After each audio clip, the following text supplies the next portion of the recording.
પ્રશ્ન છે કે ભારતના સંવિધાનના કયા અનુચ્છેદ પ્રમાણે રાજ્યોને સામાજિક કલ્યાણ એટલે કે સોશિયલ વેલફેર અને સુધારણા માટે કે જાહેર ગણી શકાય તેવી હિન્દુ ધાર્મિક સંસ્થાઓના હિન્દુઓના તમામ વર્ગો માટે અને વિભાગો માટે ખુલ્લી મૂકતો કાયદો સ્વીકારવાનો કાયદો બનાવવાનો અધિકાર જે છે મળેલો છે। ટૂંકમાં ધાર્મિક બાબતની વાત કરે છે તો ધાર્મિક બાબતની આપણે વાત કરીએ તો અનુચ્છેદ 25 આવશે।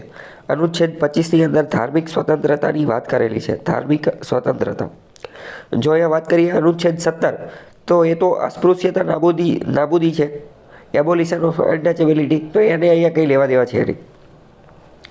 અનુચ્છેદ 19 એ તો ફ્રીડમ સ્વતંત્રતા આપેલી છે, કેટલી તો કે 6 પ્રકારની અલગ અલગ સ્વતંત્રતાની, બોલવાની, અભિવ્યક્ત કરવાની, હરવા ફરવાની, સ્થાયી થવાની, તો એને અહીંયા લેવા દેવા છે નહીં। તો જવાબ 25 આવશે। 25 જે છે એ ધાર્મિક સ્વતંત્રતાની એની વાત કરે છે। ધાર્મિક સ્વતંત્રતાની અંદર તમારે 3 P યાદ રાખવાના કે 3 રીતે સ્વતંત્રતા આપેલી છે કે કોઈ પણ ધર્મ જે છે એને પ્રેક્ટિસ કરવાની, એને પ્રોફેસ કરવાની અને એને પ્રોપોગેટ કરવાની। તો 3 P યાદ રાખવાના। ઇંગ્લિશમાં યાદ રાખજો, સરળતાથી યાદ રહી જશે। 3 P કોઈ પણ ધર્મ બાબતે બંધારણ કેટલી સ્વતંત્રતા આપે છે તો કે 3: પ્રેક્ટિસ, પ્રોફેસ અને પ્રોપોગેટ। પ્રેક્ટિસ એટલે કે કોઈ પણ ધર્મ જે છે એને માનવાની, પછી બીજો P જે છે એટલે કે પાળવાની। કોઈ પણ ધર્મ જે છે એ પહેલાં આપણે માનવું એટલે કે એ ધર્મની અંદર આપણે વિશ્વાસ ધરાવતા હોય, એવું જરૂરી નથી કે આપણે એમાં વિશ્વાસ ધરાવતા હોય એટલે એ પાળતા જ હોય। તો પહેલું એમાં એને માનવું, બીજું એને પાળવો અને ત્રીજું એનો ફેલાવો કરો। માનવું, પાળવું અને ફેલાવો કરો ગુજરાતીમાં, અને ઇંગ્લિશમાં જોઈએ તો પ્રેક્ટિસ, પ્રોફેસ અને પ્રોપોગેટ। બરાબર। ભારતના સંવિધાનની 11મી અનુસૂચિમાં પંચાયતો માટે કેટલા કાર્યો, કેટલા વિષયો આપવામાં આવેલા છે? તો આમાં જો ખાલી 11મી અનુસૂચિ લખ્યું હોત તો તમારે એ પણ વિચારવું પડે કે 11મી અનુસૂચિ કોની છે, પણ આ તો અમને બહુ સારું કહી દીધું કે 11મી અનુસૂચિમાં પંચાયત છે એ હારે જ કહી દીધું। તો પંચાયત માટે કેટલા કાર્ય છે? તો પંચાયત માટે 29 કાર્ય છે। તો આ 29 શું છે એ પહેલાં હું તમને સમજાવું। તમને ખ્યાલ હશે કે 7મી અનુસૂચિ છે એમાં કેન્દ્ર યાદી, રાજ્ય યાદી અને સંવર્તી યાદી, આ 3 યાદી છે। અને આ ત્રણેય યાદીમાં કેન્દ્રને, રાજ્યને અને સંવર્તી ત્રણેયની અંદર અલગ અલગ વિષય મૂકેલા છે। અમુકમાં 97, અમુકમાં 100, 105 એવી રીતે અલગ અલગ મૂકેલા છે। તો એવી રીતે પંચાયતો જે અલગ બને પંચાયતો, તો એને કેટલા વિષય આપેલા છે? તો કે 11મી અનુસૂચિ પ્રમાણે પંચાયતોને 29 વિષય આપેલા છે, 29। તો હવે એવી જ રીતે 12મી અનુસૂચિમાં કોણ છે? તો કે 12મી અનુસૂચિમાં છે નગરપાલિકા અને મહાનગરપાલિકા। તો એમને કેટલા વિષય આપેલા છે? તો કે 12મી અનુસૂચિમાં એમને 18 વિષય આપેલા છે। કેટલા? 18। 2 આંકડા મોસ્ટ MP, પંચાયતો માટે 29 વિષય અને નગરપાલિકા માટે 18 વિષય। તમારી માટે હોમવર્ક એ છે કે આ 29 અને 18 વિષય કયા છે એ જોવાના છે। મેં અહીંયા લખેલા નથી, કેમ? કારણ કે એ વિષય કોઈ એટલા મોટા છે નહીં, ખાલી નામના છે। કેવા વિષય છે હું તમને કહી દઉં। જેમ કે સ્વચ્છતા અંગેના વિષયો છે અમુક, ગામની અંદર પંચાયત છે, બરાબર, તો ગામની અંદર વ્યવસાય વેરા અંતે દુકાનની ને એ બધા માટેના, બરાબર। પછી માની લો કે કોઈ ટેક્સ, કર ઉઘરાવા સંબંધીના, કોની ઉપર કર ઉઘરાવી શકશે એ બધું, બજાર, માર્કેટની અંદર, ગામડાની અંદર માર્કેટ, બજાર બનાવવા માટેની, હાટ બનાવવા માટેના, આવા બધા વિષયો છે। કોઈ એટલા ખતરનાક નેક્સ્ટ લેવલના વિષય આપેલા નથી, જે કારણ કે જે બધા મોટા વિષયો જે છે એ તો અનુસૂચિ 7માં કેન્દ્ર, રાજ્ય અને સંવર્તીની અંદર મૂકેલા છે, બરાબર। તો આમાં તો ગામડા માટે, પંચાયત માટે ગામડાને લગતા વિષય આપેલા છે। 2 આંકડા યાદ રાખો, 29 અને 18, બરાબર। જો અહીંયા આપેલું છે 11મી અનુસૂચિના 29 સબ્જેક્ટ, એગ્રીકલ્ચર, લેન્ડ ઇમ્પ્રુવમેન્ટ, આ બધા સબ્જેક્ટ છે।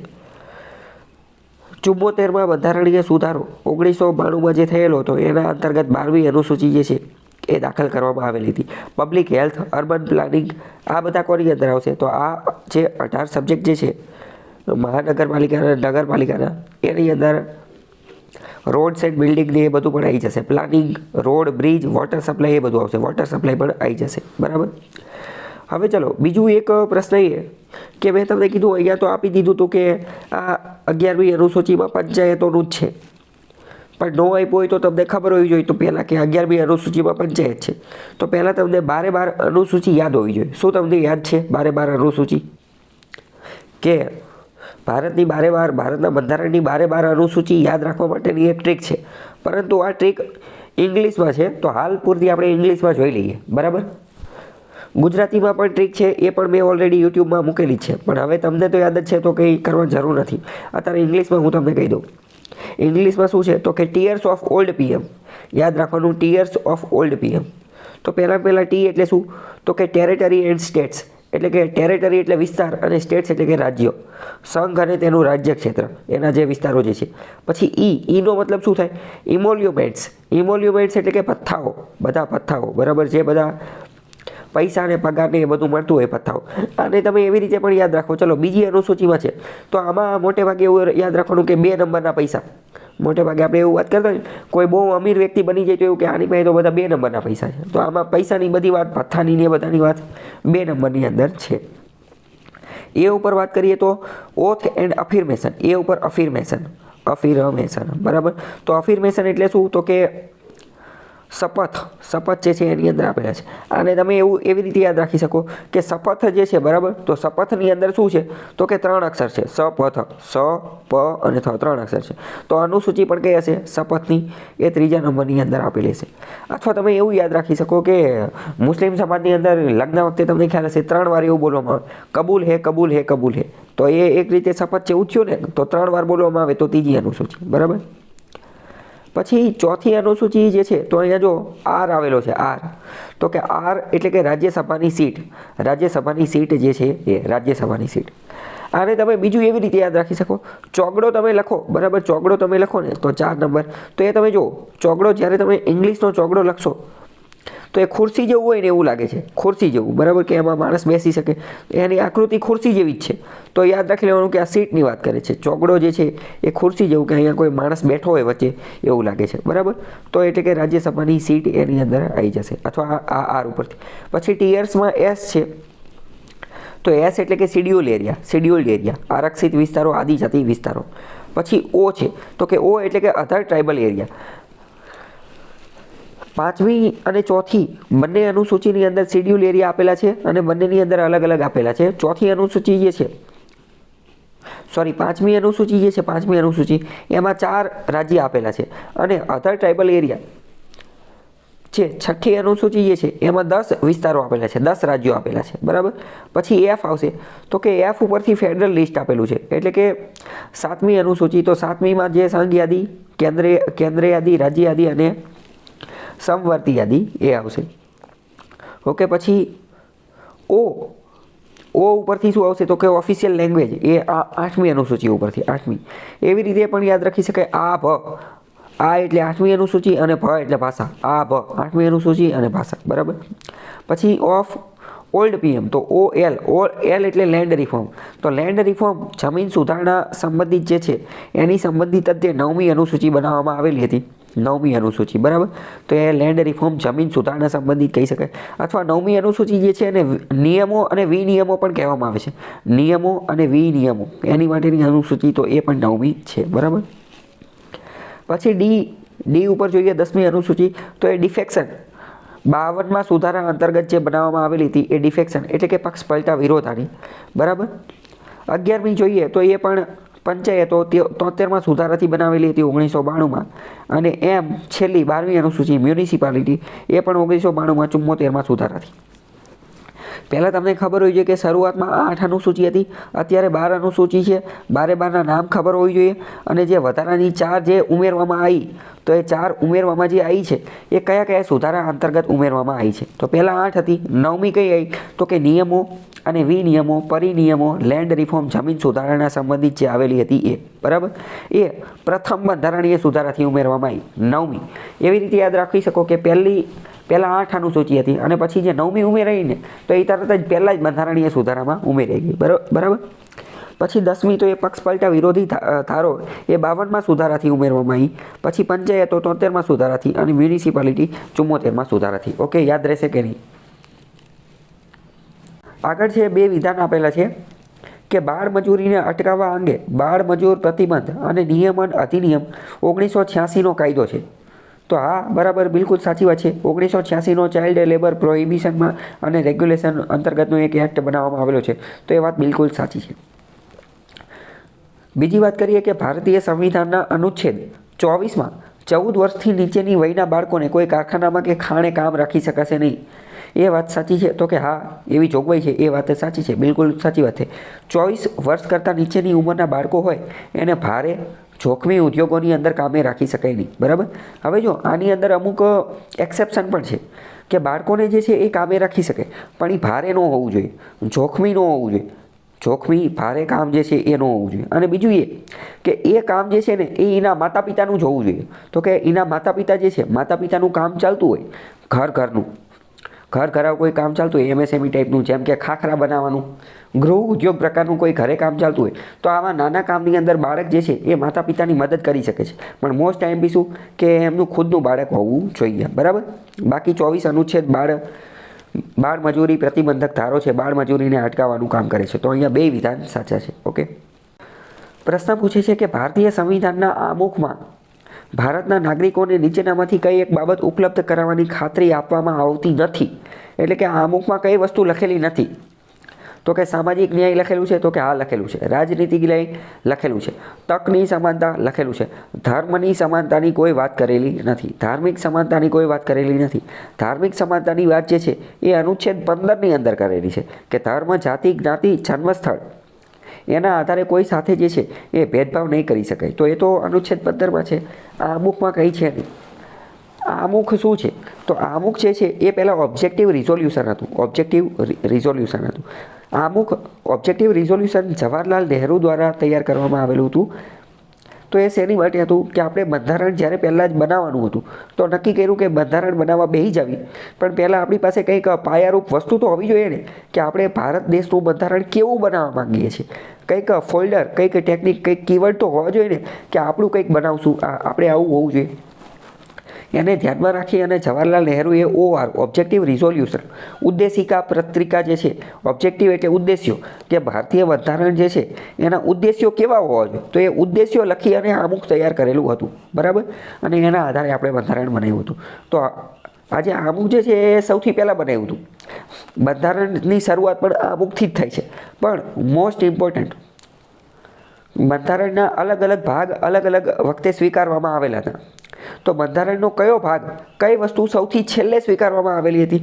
તો બંધારણમાં સૌથી છેલ્લે જો કોઈ સ્વીકારવામાં આવેલું હોય તો એ આમુખ હતું. એ શું હતું? આમુખ.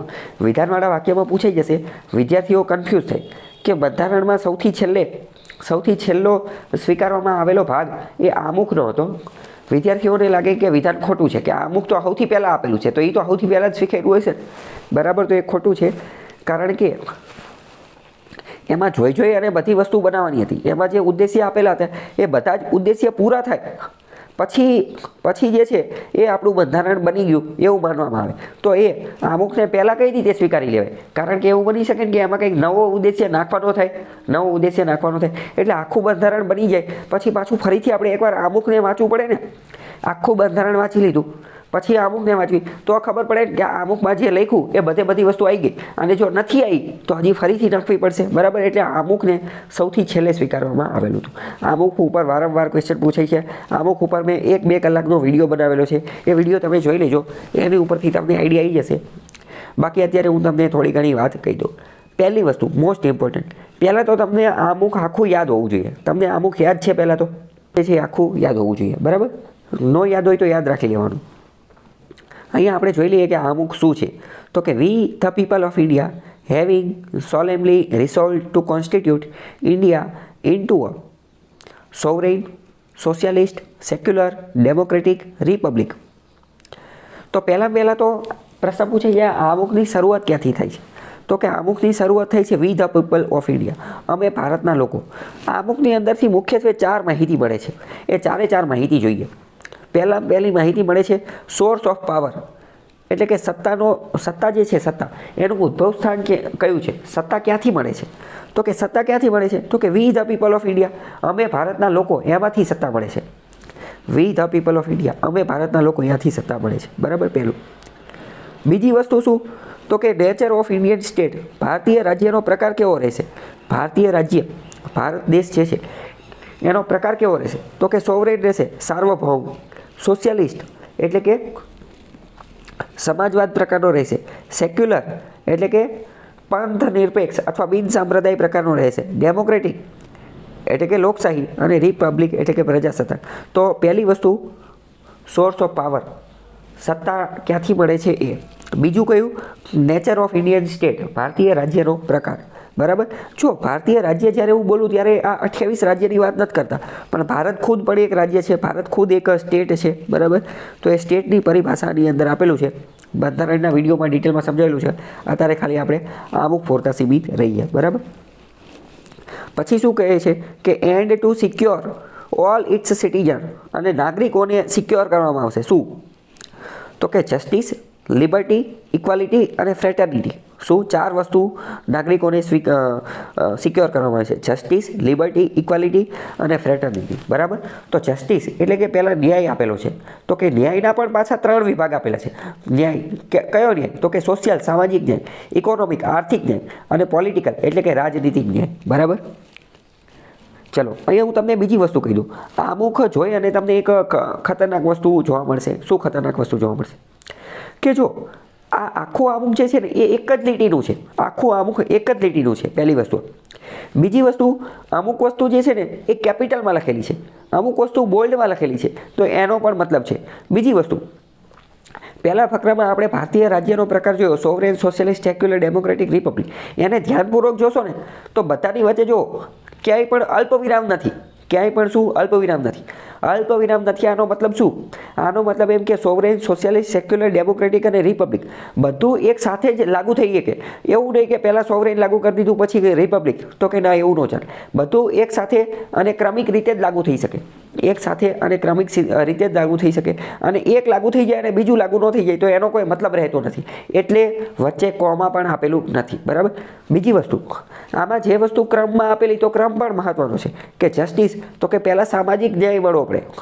સામાજિક ન્યાય એટલે કે પહેલાં સમાજની અંદર હાર્મોની, એકરૂપતા, એકસૂત્રતા હોવી જોઈએ. સમાજની અંદર ભેદભાવ ન હોવો જોઈએ. સમાજ જે છે એ પહેલાં વ્યવસ્થિત ચાલતો હોવો જોઈએ. તો સામાજિક ન્યાય મળ્યો. કે એકવાર સામાજિક ન્યાય મળશે, સમાજની અંદર સમાનતા હશે, તો વ્યક્તિ પોતાનો ઉદ્યોગ ધંધો કે ગમે એ રીતે કામ ધંધો કરી અને આજીવિકા, પૈસા કમાઈ શકશે. પૈસા કમાઈ શકશે તો ઇકોનોમિક જસ્ટિસ, આર્થિક ન્યાય મળશે. અને પૈસાને એ બધું હશે, સમાજમાં સન્માન હશે, તો જ રાજનીતિક ન્યાય મળશે ને. રાજનીતિની અંદર શું? કોઈ પણ વ્યક્તિ ઊભો રહી જશે તો શું ચૂંટાઈ જશે? તો કે ના, નો ચૂંટાઈ જાય. પહેલાં તો પૈસા હોવા જોઈએ. તો પૈસા માટે ઇકોનોમિક જસ્ટિસ હોવો જોઈએ, પૈસા હોવો જોઈએ. બીજું, સમાજમાં રૂતબો હોવો જોઈએ, સમાજમાં ઓળખાણ, તો સોશિયલ જસ્ટિસ હોવો જોઈએ. બરાબર. તો ક્રમ પણ મહત્વનો છે. કે જસ્ટિસ, પ્રશ્ન પૂછી જશે આમુખમાં કેટલા પ્રકારના ન્યાય આપેલા છે? 3 પ્રકારના: સોશિયલ, ઇકોનોમિક અને જસ્ટિસ, સામાજિક, આર્થિક અને રાજનીતિક. અને એક જ ક્રમમાં હોવા જોઈએ.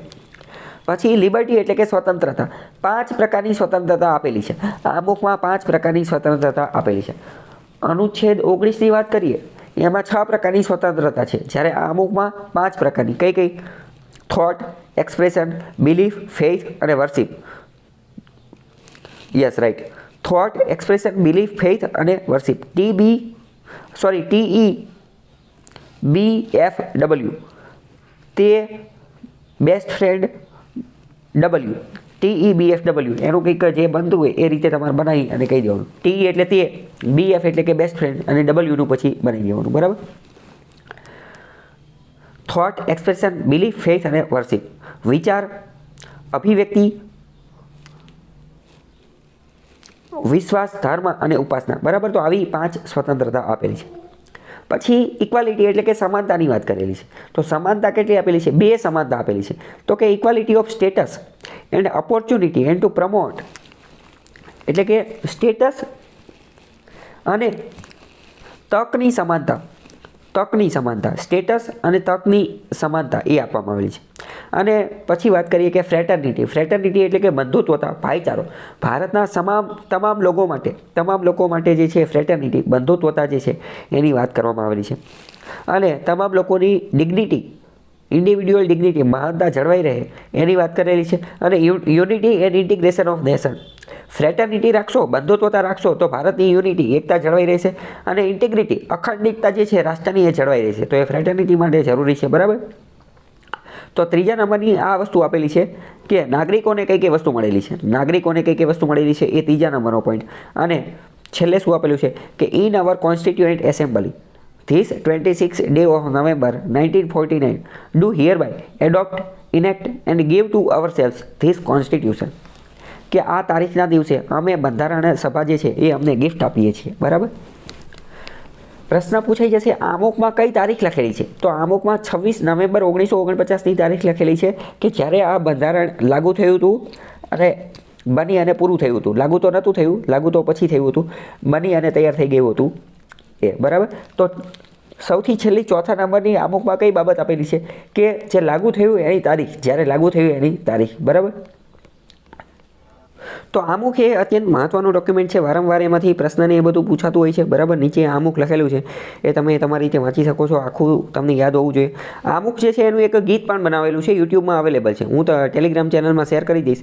એ તમે એવું લાગે ને તો વારંવાર એ ગીત જે છે એ જોતું રહેવાનું, જેના કારણે આખું આમુખ જે છે એ યાદ રહી જાય. મ્યુઝિક સ્વરૂપે, મ્યુઝિકને એ બધું આપી અને આમુખનું આખું ગીત સ્વરૂપે તૈયાર કરેલું છે. તો એ તમે લખી શકો, મતલબ યાદ રાખી શકો. બરાબર. ઘણી બધી તમે સરકારી ઓફિસની એ બધાની અંદર જાઓ ને તો અહીંયા આમુખ જે છે એ લગાવેલું છે. તો આમુખ મોસ્ટ ઇમ્પોર્ટન્ટ છે. બરાબર. જો નીચે ગુજરાતીમાં પણ આપેલું છે આમુખ, તો કે અમે ભારતના લોકો, ભારતને સાર્વભૌમ સમાજવાદી બિન સાંપ્રદાયિક એ લખેલું છે. બરાબર. તમે એકવાર વાંચી લેજો, પીડીએફમાં પણ આપેલું છે. ચલો, બીજું મોસ્ટ ઇમ્પોર્ટન્ટ કે આમુખ સંબંધિત બંધારણની અંદર અમુક કેસ થયેલા છે. તો 3 કેસ થયેલા છે. એ 3 કેસ આપણે જોઈ લઈએ કે 4 કેસ થયેલા છે. 4 કેસ આપણે જોઈ લઈએ કે કયા કયા છે. આમુખ સંબંધિત પહેલો કેસ છે ને એ બંધારણ લાગુ થયું એના 10 વર્ષમાં તે 1960માં જ થઈ ગયો. એનું નામ છે બેરુબારી કેસ. આ બધા કેસો એની માટેના હતા કે આમુખ એ બંધારણનો ભાગ છે કે નહીં, આમુખને બંધારણનો ભાગ ગણો કે ન ગણો. તો 1960 બેરુબારી કેસની અંદર સુપ્રીમ કોર્ટે એવું કીધું કે આમુખ એ બંધારણનો ભાગ નથી. પછી એના 13 વર્ષ પછી કેશવાનંદ ભારતી કેસની અંદર સુપ્રીમ કોર્ટે એવું કીધું કે આમુખ એ બંધારણનો ભાગ છે, આમુખ એ બંધારણનો ભાગ છે. 1950ની જ વાત કરીએ. બરાબર. તો એ ગોપાલનની અંદર પણ, ગોપાલન જે છે, ગોપાલન કેસની અંદર એની અંદર આ આમુખની વાત હતી. પણ આ બધાની મોસ્ટ આઈએમપી તો 3 કેસ હતા. એક તો બેરુબારી કેસ, એક તો કેશવાનંદ ભારતી કેસ અને એની પછીનો LIC ઓફ ઇન્ડિયા કેસ. એ કેસની અંદર સુપ્રીમ કોર્ટે ફરીથી એ ઠેરવું કે આમુખ જે છે એ બંધારણનો ભાગ છે જ તે. બરાબર. હવે જો તમને એવું લાગે કે ઘડીક સુપ્રીમ કોર્ટ એવું કહે કે ભાગ છે, ઘડીક એમ કે ભાગ નથી, તો શું આ બધા ગાંડા થઈ ગયા છે? તો એની માટે આપણે વિશાળ ડિસ્કશન કરવું જોઈએ, જેની માટે મેં યુટ્યુબમાં ઘણા વિડીયો મૂકેલા છે. તો આપણે અત્યારે અહીંયા એની વાત કરીશું નહીં. બરાબર. અને બીજી વાત કે આમુખ વિશે અલગ અલગ મહાન લોકોએ અલગ અલગ વાત કીધેલી છે કે આમુખ જે છે એ તો જન્મ કુંડળી છે, આમુખ જે છે એ તો આઈડેન્ટિટી કાર્ડ છે, આમુખ જે છે એ તો ઓળખપત્ર છે, આમુખ જે છે એ તો બંધારણને સમજવા માટેની ચાવી છે. બરાબર. તો અત્યારે પણ જજ લોકો સુપ્રીમ કોર્ટની અંદર કે કોઈ પણ કોર્ટની અંદર બંધારણને સમજવા માટે, બંધારણનું અર્થઘટન કરવા માટે જ્યારે ગડમથલમાં મુકાઈ જાય ત્યારે આમુખનો સહારો જે છે એ લેતા હોય છે. એટલે જ આમુખ એ બંધારણને સમજવાની ચાવી છે. બરાબર. તો આમુખ ઉપર આ ખબર હોવી જોઈએ. ભારતમાં દરેક 5 વર્ષ પૂરા થાય ત્યારે અથવા તે પહેલાં નાણાં આયોગ, ફાઇનાન્સ કમિશનની રચના કરવામાં આવે છે. તો એનો જવાબ શું આવશે કે કોની માટે કરવામાં આવે છે? નાણાકીય સ્થિતિ નક્કી કરવા માટે તો કે ના, નાણાકીય સંસાધનો નિર્ધારિત કરવા તો કે ના. જવાબ આવશે સી, સંઘ અને રાજ્ય વચ્ચે, કેન્દ્ર અને રાજ્ય વચ્ચે વિભાજિત કરવાના અથવા કરી શકાય તેવી કરની ચોખ્ખી આવકની વહેંચણી માટે. કરની જે ચોખ્ખી આવક જે છે, ટેક્સ રેવન્યુ, કરની જે ચોખ્ખી આવક જે છે એ કેન્દ્ર અને રાજ્ય વચ્ચે વહેંચણી કરવા માટે આ બધું કામ કરવામાં આવે છે. અને બીજું આપણે અહીંયા ટ્રીક લગાવો તો પણ લાગી જશે. શું આપણે વાત કરેલી છે? જે સૌથી લાંબો હોય એ જવાબ હોય. સી ઓપ્શન સૌથી લાંબો છે, તરત તમે જવાબ સુધી પહોંચી જાઓ. બરાબર. Tax and receipt, net tax and receipt જે છે એની વહેંચણી કરવામાં આવે. નાણાં આયોગ જે પૈસાની વહેંચણી કરે તો એમાં 2 રીતની વહેંચણી હોય, એક તો હોરિઝોન્ટલ અને એક તો વર્ટિકલ. તો બંને સમજીએ. વર્ટિકલ એટલે શું? તો કે વર્ટિકલમાં 2 વી એટલે કે 2 ઊભા લીટા છે. 2 ઊભા લીટા છે. જોકે એચમાં પણ 2 ઊભા લીટા છે, પણ એચમાં કુલ 3 લીટા છે, જ્યારે વીમાં 2 જ લીટા છે. એવી રીતે યાદ રાખો. તો વર્ટિકલ એટલે શું? તો કે વર્ટિકલ એટલે કેન્દ્ર અને રાજ્ય વચ્ચે જે વહેંચણી કરવામાં આવે એ કેન્દ્ર અને રાજ્ય વચ્ચે. કેન્દ્ર અને એટલે કે માની લો કે 51% કેન્દ્ર રાખશે અને 49% રાજ્ય રાખશે, તો આ કેન્દ્ર અને રાજ્યની વચ્ચે થયું. બરાબર. હવે હોરિઝોન્ટલ એટલે શું? તો કે હોરિઝોન્ટલમાં એચમાં આડો લીટો છે. આડો લીટો છે એટલે કે દરેક રાજ્ય 28 રાજ્યને કેટલા મળશે? બધા રાજ્યને એક સરખા પૈસા ન મળે. જે ગરીબ રાજ્ય હોય એને વધુ પૈસા મળે, જેમ કે યુપી, બિહાર આ બધા જે છે તો એને વધારે પૈસા મળે છે. તો કે બધા રાજ્યને કેટલા પૈસા મળશે એની વાત કરવાની છે. બરાબર. અથવા એવું સમજો કે રાજ્ય વધુ છે તો એચમાં 3 લીટા છે અને વીમાં 2 લીટા છે, તો 2 લીટા એટલે કે કેન્દ્ર અને રાજ્ય. એચમાં વધુ લીટા છે, 3 લીટા છે, આ 1, 2 અને 3, તો રાજ્ય વચ્ચે છે. અથવા રાજ્ય જે છે એ આડી વહેંચણી થાય, આડી, કારણ કે બધા રાજ્ય તો એક સમાન જ છે એટલે હોરિઝોન્ટલ. તો યાદ રહેશે, નાણાં આયોગ અંતર્ગત દરેક રાજ્ય વચ્ચે અલગ અલગ રાજ્ય વચ્ચે જે વહેંચણી કરવામાં આવે તો એ કઈ આવશે? હોરિઝોન્ટલ કે વર્ટિકલ? રાજ્ય વચ્ચે આવે તો હોરિઝોન્ટલ, અને કેન્દ્ર અને રાજ્ય વચ્ચે આવે તો વર્ટિકલ. બરાબર. એ યાદ રાખી લેજો. ભારતના સંવિધાનમાં અનુચ્છેદ 32માં કેટલા પ્રકારની રીત આપેલી છે? અનુચ્છેદ 32 કોન્સ્ટિટ્યુશનલ રેમેડી, બંધારણીય ઇલાજોનો અધિકાર. એટલે કે 32 એવું કહે છે કે જો કોઈ પણ તમારા અધિકારનું ઉલ્લંઘન થાય તો તમે ડાયરેક્ટ સુપ્રીમ કોર્ટમાં જઈ શકો છો. તો કોર્ટ જે છે, કોર્ટમાં જવી તો કઈ રીતે જવાનું? તો કે કોર્ટમાં જવી એટલે કોર્ટ રીટ ઇસ્યુ કરે. કોર્ટ જે છે એ રીટ બહાર પાડે. કુલ 5 પ્રકારની રીટ છે. 5 પ્રકાર રીટ ઉપર ઓલરેડી મેં 2-3 વિડીયો બનાવેલા છે, બધા જોઈ લેજો, ખ્યાલ આવી જાય. રીટ મોસ્ટ ઇમ્પોર્ટન્ટ ટોપિક છે, વારંવાર પ્રશ્ન પૂછાય છે. દર વર્ષે પ્રિલિમ્સમાં એકાદ બે પ્રશ્ન હોય જ છે. 5 પ્રકારની રીટ કઈ છે એ અત્યારે હું તમને કહી દઉં છું. તો કે HMPCQ, એવી રીતે યાદ રાખો. હમ PCQ સ્ટાર્ટ કરે, HMPCQ. H એટલે હેબિયસ કોર્પસ, M એટલે મેન્ડેમસ, P એટલે પ્રોહિબિશન, C એટલે સર્ટિઓરરી અને Q એટલે કે ક્વો વોરંટો. બરાબર. હેબિયસ કોર્પસ, મેન્ડેમસ, પ્રોહિબિશન, સર્ટિઓરરી અને ક્વો વોરંટો. બરાબર. આ બધાનું ગુજરાતી પણ છે, જેમ કે મેન્ડેમસ એટલે કે પરમાદેશ, પ્રોહિબિશન એટલે કે પ્રતિષેધ. બરાબર. ક્વો વોરંટો એટલે કે અધિકાર પૂછા. હેબિયસ કોર્પસ એટલે કે બંદી પ્રત્યક્ષીકરણ. બરાબર. તો બધાનું ગુજરાતી પણ તમને ખ્યાલ હોવો જોઈએ. બધી ક્યારે વપરાય ક્યારે ન વપરાય, કારણ કે રીટ ઉપર વિધાનવાળા વાક્ય પણ પૂછી લે. જીપીએસસીએ 2-3 વાર પૂછી લીધા છે. તો રીટવાળો લેક્ચર જે છે એ યુટ્યુબમાં જ અવેલેબલ છે, જોઈ લેજો એટલે આઈડિયા આવી જાય. બરાબર.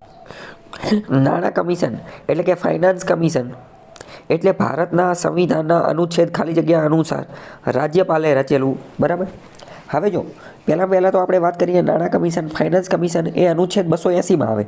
એ અનુચ્છેદ 280, પણ એ કેન્દ્રીય નાણાં કમિશન છે, કેન્દ્રીય નાણાં પંચ. બરાબર. તો એની જેવું જ એક બીજું ફાઇનાન્સ કમિશન નાણાં પંચ આવે રાજ્યનું, state finance commission, SFC, state finance commission. તો એ ક્યાં આવે ને એ આપણે જોઈએ. હવે એની માટે તમે સમજો, અનુચ્છેદ 243 આર્ટિકલ 243, આની અંદર જે છે ને એ પંચાયતની રચના અને એની બધી બાબતની વાત કરેલી છે બંધારણની અંદર. બંધારણના અનુચ્છેદ 243ની અંદર પંચાયત, ગ્રામસભા, પંચાયતની ચૂંટણીઓ એ બધાની વાતો જે છે એ કરેલી છે. પણ એના આર્ટિકલ જે છે ને એ એથી લઈને તો કંઈક O સુધી કે એમ કંઈક છે. તો પહેલાં તો તમને આ એથી લઈને તો O સુધીના બધા ખબર હોવા જોઈએ, કારણ કે મેં અમુક પરીક્ષા જોયેલી છે ને તો એમાં ડાયરેક્ટ પ્રશ્ન પૂછાય છે. અને અમુકની શું વાત, અત્યારે અહીંયા જ પ્રશ્ન પૂછાઈ ગયો કે નાણાં કમિશન જે છે એ કયા અનુચ્છેદમાં છે? તો કે 243ના ટ અને ટનો ખંડ 1. તો એ કઈ રીતનું છે એ આપણે અત્યારે હું તમને ઇંગ્લિશમાં ચલાવી દઉં. બરાબર. કઈ રીતનું છે એ આપણે ટ્રીક દ્વારા સમજી લઈએ. ચલો, તો સૌથી પહેલાં તો 243A છે. એક મિનિટ. તો પહેલો જ આર્ટિકલ જે છે ને એ ગ્રામસભા વિશે છે. તો પહેલું તમારે યાદ રાખવાનું કે 243A પહેલા નંબરનું જે છે ને તો એ તો ગ્રામસભાની વાત કરે છે. ગ્રામસભા એ પાયાનો એકમ છે. બરાબર. તો ગ્રામસભાની વાત કરે છે. પછી બીથી તમારે શું યાદ રાખવાનું? બી એટલે કે બનાના. હિન્દીમાં બનાનાનો મતલબ શું થાય? કે બનાવવું. તો કે પંચાયત કેવી રીતે બનાવવાની એની વાત છે. પંચાયત કેવી રીતે? Constitution of panchayat. કોન્સ્ટિટ્યુશન એટલે શું? તો કે બનાવવું. કોન્સ્ટિટ્યુશન ઓફ પંચાયત, પંચાયત બનાવવાની, તાલુકા પંચાયત, જિલ્લા પંચાયત, ગ્રામ પંચાયત, એ રીતે. તો બી ઉપર, બીથી શું યાદ રાખવાનું? બનાના. ઓકે. સી ઉપર 243C. તો સી ઉપરથી યાદ રાખવાનું composition. Composition of panchayat, composition of panchayat, C ઉપરથી ડાયરેક્ટ જ સી ઉપરથી શું યાદ રાખવાનું? કમ્પોઝિશન, બરાબર. આ તો ઇંગ્લિશ થઈ ગયું, પરંતુ માની લો કે ગુજરાતીમાં યાદ રાખવું છે તો સીનો ઉચ્ચાર લખીએ, બરાબર. સીનો ઉચ્ચાર લખીએ તો સ અને એને દીર્ઘઈ થાય સી, અને સીનું ગુજરાતી કરીએ કમ્પોઝિશન તો શું થાય? સંરચના. તો કે શું થશે કે પંચાયતની સંરચના, પંચાયતની સંરચના. ખબર પડી કે ન પડી? સી ઉપરથી આપણે શું યાદ રાખશું? 243 સી, તો ડાયરેક્ટ યાદ રાખી લેવાનું સી ઉપરથી કમ્પોઝિશન. પણ ગુજરાતીમાં યાદ રાખવું છે તો સી એટલે શું? તો કે ઉચ્ચારમાં સી જોઈએ તો કે સી ઉપરથી શું? તો કે સંરચના, બરાબર. હવે પ્રશ્ન થાય કે બી અને સીમાં શું ફેર? આ તો કોન્સ્ટિટ્યુશન છે અને આ કમ્પોઝિશન છે. તો કે જો કોન્સ્ટિટ્યુશન એટલે કે પંચાયત બનાવવાની, તાલુકા પંચાયત, જિલ્લા પંચાયત ને ગ્રામ પંચાયત ને એ બધું. અને કમ્પોઝિશન એટલે કે સંરચના. સંરચના એટલે કે ચલો પંચાયત તો બનાવી દીધી, પણ એમાં સભ્ય કેટલા હશે? મહિલા સભ્ય કેટલા હશે? સરપંચ કેટલા હશે? પ્રમુખ કેટલા હશે? ઉપપ્રમુખ કોણ હશે? તો આ શું થયું? આ સંરચનાથી. કોન્સ્ટિટ્યુશન ઓફ પંચાયત એટલે કે પંચાયત બનાવી દેવાની, અને કમ્પોઝિશન એટલે કે એની રચના, એનું અંદરનું માળખું કેવું હશે. બંનેનો ડિફરન્સ ક્લિયર થયો? ઓકે, ચલો આગળ જોઈએ. 243 ડી ઉપરથી શું યાદ રાખો? ડી ઉપરથી યાદ રાખો ડિપ્રેસ્ડ ક્લાસ, ડિપ્રેસ્ડ ક્લાસ. દલિત લોકો માટે બાબા સાહેબે આ શબ્દ વાપરેલો હતો, ડિપ્રેસ્ડ ક્લાસ. તો કે ડિપ્રેસ્ડ ક્લાસ લોકો માટે જે છે એ રિઝર્વેશનની જાહેરાત કરેલી છે, બરાબર. તો ડી ઉપરથી ડિપ્રેસ્ડ અથવા ડી ઉપરથી દલિત અને ડી ઉપરથી રિઝર્વેશન. તો કે પંચાયતની અંદર જે છે એ અનામત રાખવામાં આવશે, રિઝર્વેશન. ડી ઉપરથી દલિત, ડિપ્રેસ્ડ ક્લાસ એની ઉપરથી, બરાબર. પછી 243 એફ ઉપરથી આપણે શું યાદ રાખવાનું? તો કે એફ ઉપરથી એવું યાદ રાખો કે ફેલ થઈ ગયા. શું થઈ ગયા? તો કે ફેલ થઈ ગયા. તો કે કોણ ફેલ થઈ ગયા? તો કે અમુક પંચાયતના સભ્યો જે છે ને, અમુક પંચાયતના સભ્યો એ અમુક પ્રકારના કાંડ કરશે કે અમુક પ્રકારના ગુના કે અમુક પ્રકારના કામ કરશે ને, તો એ પંચાયતના સભ્ય બનવાથી ડિસ્ક્વોલિફાઈ થઈ જશે, ફેલ થઈ જશે. તો પછી એ જે છે એ પંચાયતના સભ્ય જે છે એ બની શકશે નહીં. તો 243 એફ એટલે શું થાય? તો કે ફેલ થઈ ગયા, ડિસ્ક્વોલિફિકેશનની વાત કરેલી છે. ખ્યાલ આવ્યો? આ ટ્રીક જે હું કહું છું મગજમાં ઉતરે છે. ફેલ એટલે કે તો કે પંચાયતના સભ્યો ફેલ થઈ ગયા, બરાબર. ઓકે, ચલો હવે પછી છે 243 જી. તો જી ઉપરથી તમે યાદ રાખો, જી ઉપરથી શું? તો કે જી ઉપરથી ગોળી, જી ઉપરથી ગોળી અથવા ગોળી.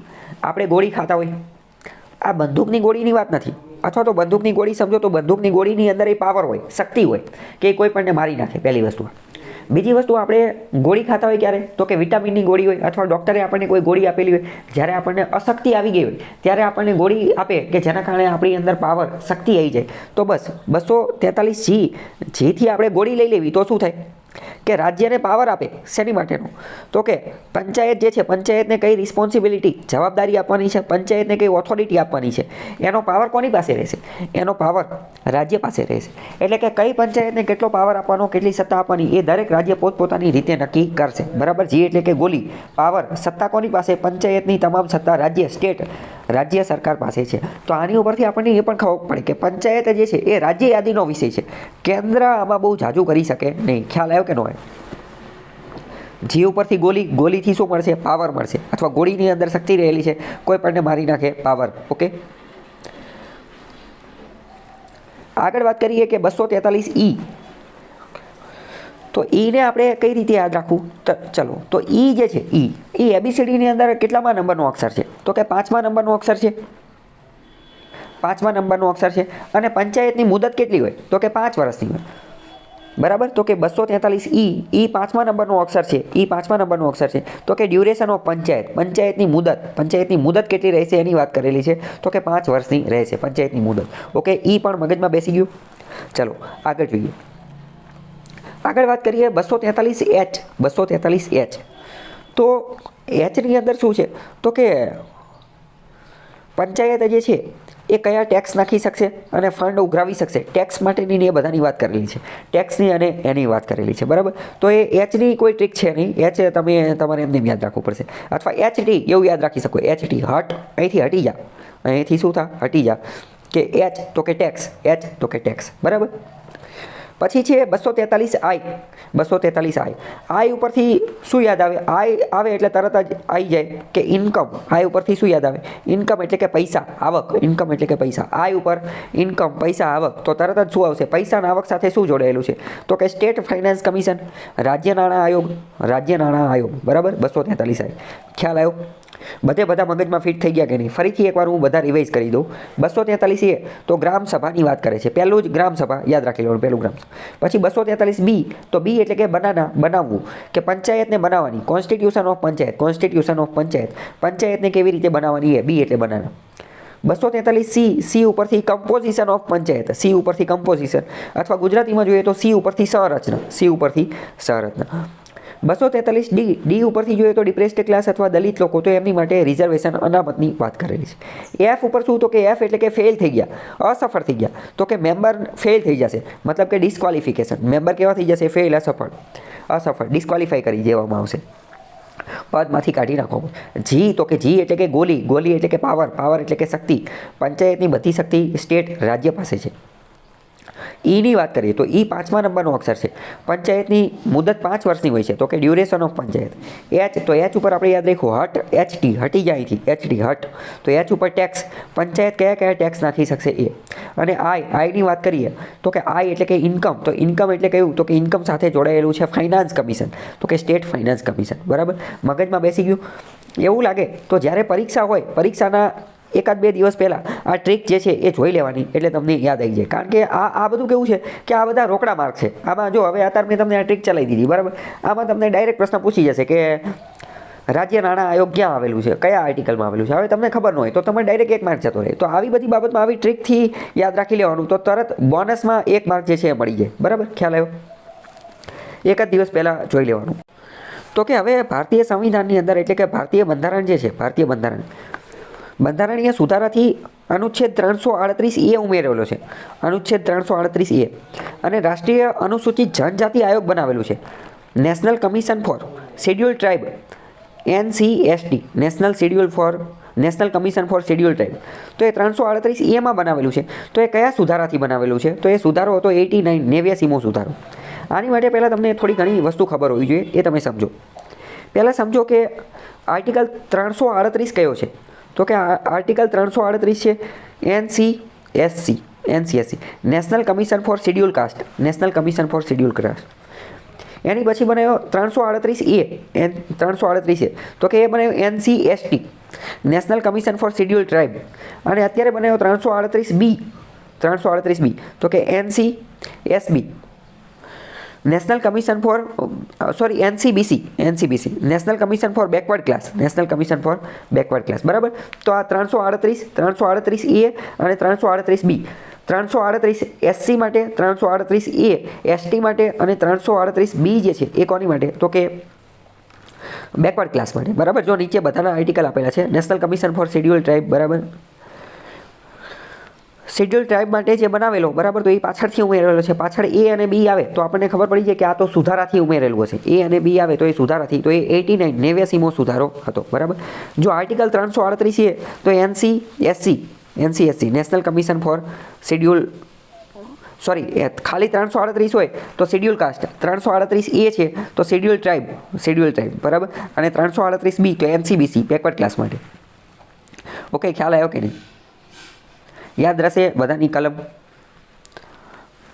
તમારી માટે એક બીજું હોમવર્ક એ છે કે national commission for backward class જે છે ને, એનો બંધારણીય સુધારો કયો છે એ તમારે કહેવાનું છે. એનો બંધારણીય સુધારો કયો છે એ કહેવાનું છે. હવે વાત કરીએ કે ટ્રાઈની સ્થાપના ક્યારે થઈ હતી. Telecom regulatory authority of India 1997માં સ્થાપના થઈ હતી. આ પ્રશ્ન વારંવાર પૂછાઈ ગયેલો છે. પ્રશ્ન જે છે એ વારંવાર પૂછાતો હોય છે. તો ચલો હવે તમે વિચારો, તમે PYQ ન કર્યા હોય ને તો આ પ્રશ્ન તમને આવડે ન આવડે કંઈ નક્કી ન કહેવાય, પણ આ પ્રશ્ન PYQમાં 2-3 વાર પૂછાઈ ગયો છે, એટલે તમને ખબર પડી જાય કે આ તો હવે યાદ રાખવું જ પડશે. એકવાર કોઈ પણ પ્રશ્ન જે છે ને, એકવાર કોઈ પણ પ્રશ્ન કોઈ પણ પેપરમાં પૂછાઈ જાય ને તો પછી તમારે સચેત થઈ જવાનું, પછી તમને એ પ્રશ્ન આવડવો જ જોઈએ. બરાબર. પહેલી વાર પૂછાય અને તમે એના વિશે અજાણ હોય તો સમજ્યા કે ચલો તમારી ભૂલ છે, પણ એકવાર કોઈ પણ પરીક્ષામાં પૂછાઈ ગયું તો તમારે યાદ રાખવો જ પડે. તો 1997માં બની હતી. ટેલિકોમ, સમગ્ર ભારતની અંદર ટેલિકોમ, સિમ કાર્ડને, એરટેલને, જીઓને, ટેલિકોમ ક્ષેત્રનું ઇન્ટરનેટને એ બધાને રેગ્યુલેટ, નિયંત્રણ કરવા માટેનું કામ કરે છે. આ એક સ્ટેચ્યુટરી બોડી છે, એટલે કે વૈધાનિક સંસ્થા છે, એટલે કે સંસદના સ્ટેટ્યુટ, સંસદના કાયદા દ્વારા બનાવવામાં આવેલી છે, સંસદના કાયદા દ્વારા બનાવવામાં આવેલી છે. બરાબર. શું કામ કરે છે? સમગ્ર ભારતની અંદર ટેલિકોમને રેગ્યુલેટ કરવાનું. આ જેટલી સિમ કાર્ડની કંપની છે, એરટેલને, વોડાફોનને, આઈડિયાને, જીઓને, એ બધી, અને એમને ઇન્ટરનેટના એ બધાને પણ રેગ્યુલેટ કરે છે. બરાબર. 1997માં બનેલી છે. સ્ટેચ્યુટરી બોડી છે, વૈધાનિક સંસ્થા છે અને ટેલિકમ્યુનિકેશન સેક્ટરને રેગ્યુલેટ કરે છે. બરાબર, વારંવાર આ પ્રશ્ન પૂછાતા હોય છે.